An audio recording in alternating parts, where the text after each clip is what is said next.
Mstari wa kwanza hadi wa pili. Wamtumainio Bwana ni kama mlima Sayuni ambao hautatikisika wakaa milele.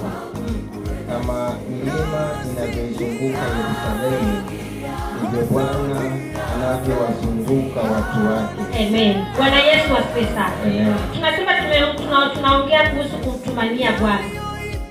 Mtumishi wa Mungu Daudi anaongea maneno haya na kusema amtumainio Bwana ni kama mlima wa Sayuni ambao hautatingizika wakaa milele. Bwana Yesu asifiwe sana.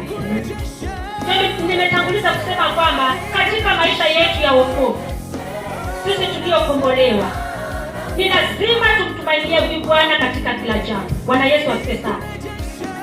Katika maisha yetu